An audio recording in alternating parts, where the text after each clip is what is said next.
representing the Sandpipers of Nevada, Sawyer Grimes. Thank you for joining us on Deck Pass Live. I am Kaitlin Sandeno, and my co-host went missing, but more for him later. Tonight we have an exciting show. We're going to be speaking with national team member Justin Ress and also pick a race of the day. But before we get to that, we have some live racing for you. The A final of the men's 400 freestyle. And for that, we'll go up to the booth where Jeff joins Olympic legend and icon Rowdy Gaines. Take it away, gentlemen. Thank you very much, Kaitlin. It is an honor and a privilege, really beyond words, to be sitting here next to Rowdy to call this race. And this is going to be a great race to watch. We got some really big up-and-comers in this 400 freestyle, led by the top qualifier Trey Freeman in lane number 4. Flew all the way from Gainesville, Florida to get one last swim in before he competes in the World University Games. There he is, had a pretty good college season at Florida, and now he is on fire here in Clovis. Looking to see if he can beat his prelim swim, 3:49.1. You're right, Jeff. He had a great swim this morning and so far ahead of everybody else. I mean, if you look at Chris Weiser, who's second, he's 3:57. He's 8 seconds, over 8 seconds faster than anybody else. So he's going to have a great time. He's going to most likely have to do it by himself. Chris Weiser will be going to the Pan American Games this July. Remember, Team USA in this event, the 400 freestyle. Chris was 3rd in this event in the 400 free last summer, while Trey was 5th in the 400 free. So these two have raced each other quite frequently. But yes, that 3:49 this morning, that sets up a really good race for everybody else to try to catch him. Well, you and Kaitlin had a chance to talk to his coach this morning, who also coaches Luca Orlando, and you know, he's doing a great job. Chris Weiser might not be a factor here in this race, but it's nice to see this 23-year-old still swimming fast and still representing the U.S. Yes. At a national champion or at a international meet. Yes, he has really been coming onto his own since definitely his last couple of years at the University of Arizona, and getting that 3rd place in the 400 free last summer in Irvine was a big boost for him. And as we see right now, we've got Trey Freeman already. We're coming into the 150-meter mark, and he's already a body length lead over Akram Mahmoud. Anybody who follows the NCAA championships knows Mahmoud has been very instrumental in a few exciting races in the 1650-yard freestyle, where he swam for the University of South Carolina. Look at the field here. I mean, obviously Freeman being the huge favorite just based off the prelims, but if you look at it on paper, there are 3 guys that actually have gone faster than Freeman lifetime. Bagshaw, Mahmoud, and then Weiser. All of them have been faster than Freeman's 3:59 or 3:49 flat. Who, by the way, just missed going his best time when you said as earlier, went 3:49.2. So out very quick there, that first 200, and running away with it. Yes, he's about a second faster than he went this morning in prelim, so he is definitely on pace to go under 3:49. Personal best 3:49.02, and he's going to be going to the World University Games, which begins July 4th. That's going to be in Naples, Italy. So he's about 3 weeks away from his big meet, and this is not extremely uncommon, Rowdy, to just kind of let the coach just let his swimmers loose and get in a good swim before the real taper begins. 5 teenagers in this field, including Parker Reynolds up there in lane number 8 at 15, sort of like what we had in the women's 400 freestyle. A lot of youth in this, including Freeman, who's 19 years of age, and Pratt right underneath him from Canada at 19. 250.81 for Freeman. He's already about a second and a half faster than he swam this morning. 29 flat on that 50, so you've got to expect he's going to be at least 57 plus coming home, which would, you're right, get him under 3:49 for sure. Not many Americans have been under 350. Actually, I don't think any American has been under 350 so far this year, except for Zane Grothe. So he's definitely trying to put up a statement here before the championship season starts. Final 50 for Trey Freeman here. 29.4 on that 50. He's going to have to come home in 28 plus to have a chance to go under 49 flat, and I know that's his goal, or one of his goals at least. And we got second place. We got Mahmoud being run down by Chris Weiser, but it's all Trey Freeman from the go, and he's going to win with a very fast time, 3:49.16, just 6 100ths faster this morning. Yeah, just so close. He just didn't quite have the speed to get home. I thought maybe he had a chance going into that last 50. 3:49.1. Still, you know, listen, that's right on his best time. I mean, you're talking within a 1/10 of his best time. So again, if we're thinking mid-June, that's not a bad swim, Jeff. And again, he's going to be swimming this at the World University Games, where he will be fully tapered, and I'm sure he's going to be looking to definitely get under that 3:49. Second place went to Akram Mahmoud, 3:53.94, and then Chris Weiser, who grew up training not too far from here with the Davis Aqua Darts, 3:54.81. As I said, we'll be looking for him this summer representing the U.S. at the Pan American Games. And Trey is now with Kaitlin Sandeno. With the champion of the 400 free, Trey here. But Trey, you also had an impressive 200 freestyle last night with a very exciting finish. Dominated the 400. Did you accomplish all the goals that you set out to when you're coming here to Clovis? I fell a little bit short. I was looking for that Fina A cut in the 400. Okay, how close were we? Just off a second. So, you know, off to Italy in a couple weeks for WOGs. So, you know, just taking a stride and keep my focus on that in a couple weeks and try to do my best for Team USA. Definitely. I know that 400 free is pretty brutal in season. On the pain train from 1 to 10, where are you feeling right now? Probably about a solid 8, 8.5. Are you ready for a taper? I am very ready. I'm very ready. What are you looking forward to the most in Naples? Pizza. I gotta try pizza. a nice Neapolitan pizza. Yes. Really just enjoying the experiences that swimming has brought to me through the sport. Definitely. And yeah, just enjoying the moment. Thank you. Well, thanks for stopping by with us. We're wishing you all the best. Enjoy your pizza in Naples. I will. Wishing you the best in your 200 and your 400. Look for Trey at the World U Games beginning of July, correct? Yes. Awesome. Yes. Thank you, Trey, for stopping by. Don't go anywhere. We're going to have Justin Ress and the race of the day. For me, as someone who was, a closeted kid growing up in the sport, I really struggled with that, and sometimes swimming became a very unhealthy outlet.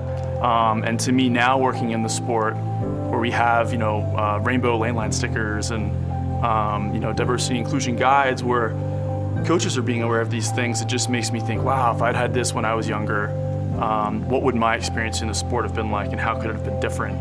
And just to know that, if there's a kid in the LGBT community that is, swimming right now and doesn't know if this is the place for them, or if they have a place, that content that we're putting out from our headquarters even, it's important for them to see that this sport does have a place for them and they do belong here, and that the USA Swimming is an inclusive environment.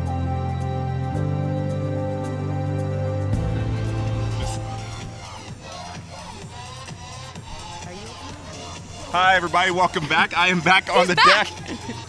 All right, so it was fun being up there with Rowdy. You did great. Well, learning from a legend. Sitting next to the best, the vibes just kind of seeped into me. I felt real good doing that. And you did great. That was a great interview with Trey. Went solo. I was pushing for him to get into that 3:49. Definitely, he wanted to get that Fina cut, but he's got the World University Games in a couple weeks. I know he's going to be on fire. It's a brutal race to swim that one in season when you're tired. You know what I mean? I mean, a lot of them are, but that 4 free, ooh, that's a painful one. Yeah, you've done a few of those. I've done a couple of them. He got an Olympic medal from it, so he's got to be pretty happy about it. I know where he's at right now. Yeah. Let's just say that. All right, so from talking about all distance swimmers, we're gonna have a sprinter here on the show. Definitely a sprint backstroker, and actually somebody we should be looking for to make that 400 free relay next year for Team USA at the Olympics, Justin Ress. We're gonna show you a little bit of his win last night in the 50 backstroke, the splash and dash as we kind of call it, and it's really just a lot of white water from the go. And we have Matt Grievers next to Justin, and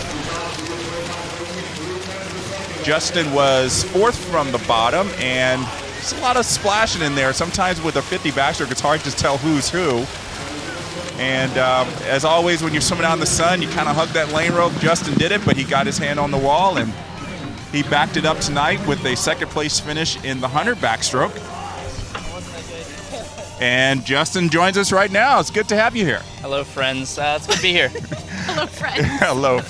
Everyone's a friend fans, here. Everybody. All right, so you flew all the way across the country from NC State to be here.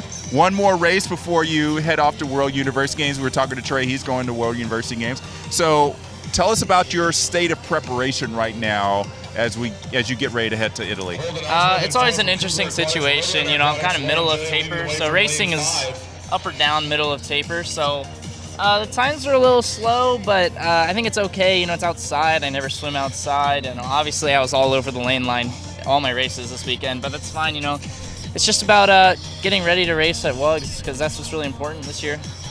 You are now a professional swimmer. You had a great career at NC State. Talk about how your life in the pool and out of the pool has changed in any way. Oh wow. More video games? Tough question. More video games. More naps, I'm sure. After I'm done with with school, I have one more semester of school. You know, I don't know what I'm gonna do with my days. Like this summer has just basically been swimming and video games and eating. You know. What are you Some majoring sleep in in? there. I'm majoring in applied mathematics. Oh. Yeah. Don't know what that means. It sounds So woo. like a statistics background, like modeling and stuff like that. So, hey, maybe I'll get a job in like sports statistics or something after I'm done Amazing. swimming. There you Yeah. go. There's a lot of statistics to be had. We know Larry Herr is one of the best, and I'm sure you could out-statistic Larry Herr. That would be a nice little battle there. Like we have rap battles, we could have a statistic battle. battles. That would be fun. So you were talking about video games. Yes. What's your go-to video game? Wow, it's tough right now. It's at a tough point. I'd have to say probably Rocket League. Probably what I play most. It's like Okay. it's like soccer with cars. I guess soccer and hockey with cars. What's it called? Rocket League? Oh, Soccer Rocket League. and hockey with cars. So there's a ball, you know, like soccer, and you drive around in the cars. You try to hit the ball into the net with the cars. Huh, it So sounds it's Okay, It's very very interesting. cool. I'm intrigued. Soccer fun game. with cars. Yes, that's got, and you probably a lot of crashing the cars too and everything. Fortunately, you don't. Actually, you can get crashed. So if you're going full speed and you run into another car, it's called a demolition. So they'll explode So and much then they'll have to to learn. respawn. Oh my gosh. There's certain strategies with hitting people, hitting other cars and stuff like that, opening up the net. So besides you, who's the best at this game at NC State? Oh, NC State. Probably Jacob Johnson, JJ. I play with him a lot. So What about any Probably other guys JJ. on the national team? I haven't played with anyone on the national team Rocket Okay. League. I don't know. I guess it's not a huge game, but I like it a lot. Well, you'll have to take it to Italy with you, get some new, Yeah. get some Maybe, new yeah. battles going on. So let's talk about that 100 backstroke tonight. This is an event you're going to be swimming in a few weeks. How does the 100 backstroke differ from the 50 backstroke instead of just your turnover? Instead of the turn, I was about to say there's one more turn in it. The obvious. I definitely have to hold back the turnover the first lap.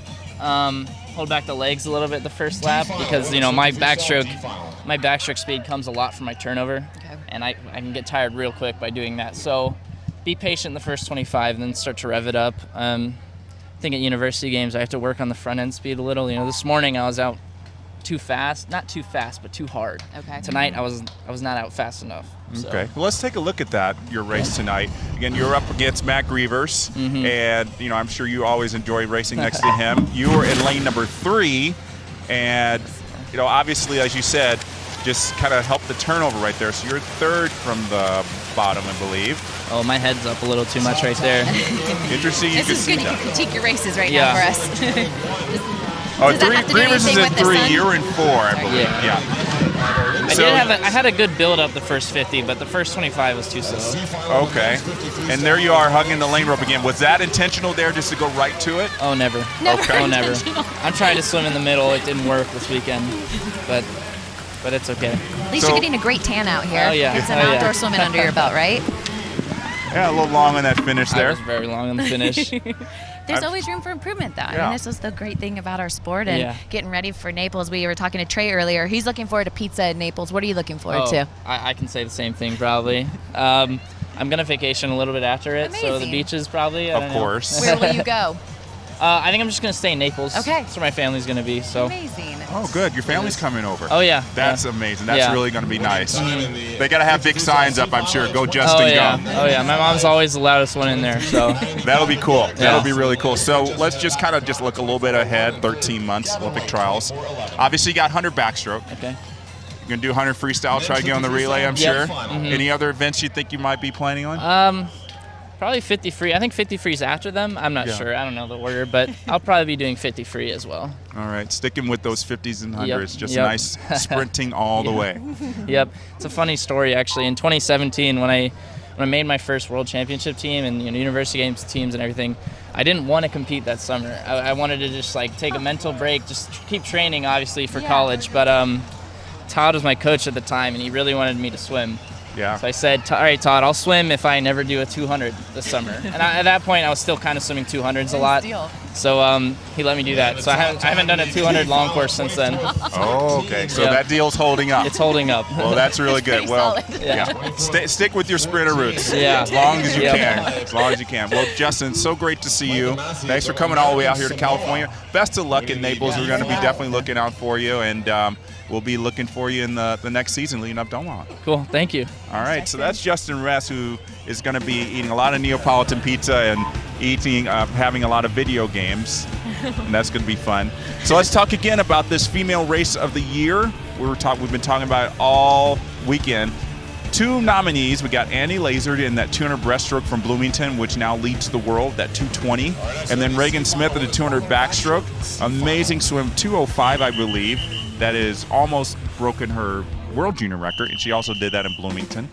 And I can't. It's close. I took a little peek, and Annie is inching ahead. The guys' side is closer. The guys' side is closer. The but men's the women's races are definitely much closer. So what do you think about the men's races? I mean, I think, Cody's 100 breaststroke. For me, I'm a huge Cody fan. Not that I'm not a Caleb fan, but his 100 breaststroke at Bloomington, I loved his reaction. I loved his kind of, back at it. I love those stories. But for Caleb, I think it was amazing because he had been kind of quiet for a little bit and then just blasted on the scene and had these incredible races. So those two are really close. I took a little peek of those. Caleb and Cody are a little neck to neck. So I don't know. I think Cody might have more of a fan base, though. Have you seen his vlogs and his Instagram and everything? I think he's got that social media following that might kind of pivot him up. But both incredible races. I'm looking forward to seeing them both compete this summer. And as always, just so proud of Team USA and looking forward to what's ahead. Yeah. So we had 2 nominees for the men's race of the year. I kind of wish we could have snuck this third in tonight from this men's 200 butterfly. Amazing. Oh my goodness. Wow. Luke Orlando is now becoming the face of swimming. He is definitely somebody who's going to be everybody's going to be watching every swim he does between now and Omaha at the Olympic trials, because the swim he did tonight, just totally, he didn't expect it. I was going to say his reaction was classic. Nobody can expect what he was going to do, but just how he looks so effortless. Yes. And even his response, just like, whoa, I'm still kind of shocked. And I love his demeanor and I love his presence. And it's cool to see his team around here and his coach that we interviewed earlier today. And it's exciting to watch these young guns. I just think, we have our veterans that are so strong and the names that are so obvious. And now we have these young athletes creeping up on the perfect timing, in my opinion. Perfect time. Let's take a look at that race. And again, Luca was already head and shoulders above the field. He was already the top qualifier. And he went 200 this morning, and it looks so easy. And I mean, look at his stroke when he comes up. It looks just effortless. Looks like he's just whatever. I mean, you don't get a sense that he's really putting in the effort that you would think you would need right here in a 200 butterfly. We're coming up to the 150 turn, and he was out in 54.3, I believe. And I thought, oh my goodness, this kid's going to go 152. And so here he is coming into the wall, and you can see he's kind of getting a little bit tired. He's not on his full taper. And nice stretch to the wall and turn around 153.84, which was a lifetime best. Now he was he's like, what? I love that face. And I mean, Jeff, the 200 butterfly doesn't look that easy normally. And I know the feeling. Experience. You're like, he looked a little tired at the end. I don't think so. His hips were high. His stroke was long. That was just a very confident, strong at ease 200 butterfly. A look of surprise. I love it. Yeah, and it was 5/100 slower than the world junior record. Wow. Which Christoph Milak from Hungary has. Okay. Not for much longer. And actually, he broke the national age group record in the 17-18 age group, held by Michael Phelps. So we're going to start making these conversations and comparisons to Michael Phelps. He's just broke another Michael Phelps national age group record in convincing fashion when he's not fully rested. And correct me if I'm wrong, didn't Michael do the same thing, breathing every stroke on his fly as well? Yes. Which a lot of coaches, like, no, all the kids are like, well, Michael Phelps does it. And they're like, well, he's Michael Phelps. You can't breathe every stroke. Right. But that looks pretty familiar stroke to me. If it works for you, do it. If it doesn't work, don't do it. You know, you don't have to do it. I mean, it's like, you know, every girl wants to swim like Katie Ledecky. Sure. If that doesn't work for you, don't do it. But Luca, I mean, just looks so flowing and effortless. I was sitting there, and you know, I couldn't move because I was just in awe of the ease I looked up of at it. you and we're like, I was just, and you know, after seeing him at Nationals last year, I was thinking, okay, 2019 is going to be all right, but it's now officially the banner year for Luca Orlando, and he's got a lot of more great things coming up. We're assuming that he's going to make the junior world team, right, and he's going to just blast out there and win multiple gold medals, I'm sure. Definitely he's going to do that. All right, so we're going to close it up here tonight for Deck Pass Live presented by Xfinity. We got one more day left here in Clovis. It's kind of bittersweet. It's going to be the last day at Clovis. It's going to be the last day of the entire Pro Swim Series. Everybody's going to be starting to hunker down, getting ready for their big tapers. And we got a lot of great racing tomorrow, too. We're going to be wrapping up one of my favorite sprint events, the 100 Freestyle. We got the 200 IM, which is always fun. And you definitely don't want to miss any of those races. We still got some Olympians. We got some up-and-comers to watch. If you're watching, you want to watch on usaswimming.org. And as always, after each session, come to us. And tomorrow's going to be fun. We've got two swim squad captains, Maya Dorado and Elizabeth Beisel, are going to be here. In our afternoon show, Maya's going to be also followed by Tate Jackson, who's going to be another up-and-comer that we've been talking about in the past year in the 100 Freestyle. So you definitely don't want to miss that. What are you looking forward to most tomorrow? 200 IM. Yeah. I love the 2 IM. Yeah. Both male and female. It's just an exciting race. You get to see all 4 strokes. I always do think of it as 450 sprint, one of each stroke. And to me, I just think that's like a really exciting, fun race to watch. Yep. So we're going to be watching that. We might even be talking about it. So you definitely don't want to miss that. Thanks, everybody, for watching. And have a good night. We'll see you tomorrow. Lane 3 from Burlingame Aquatic Club, Larissa Tam. Lane 4.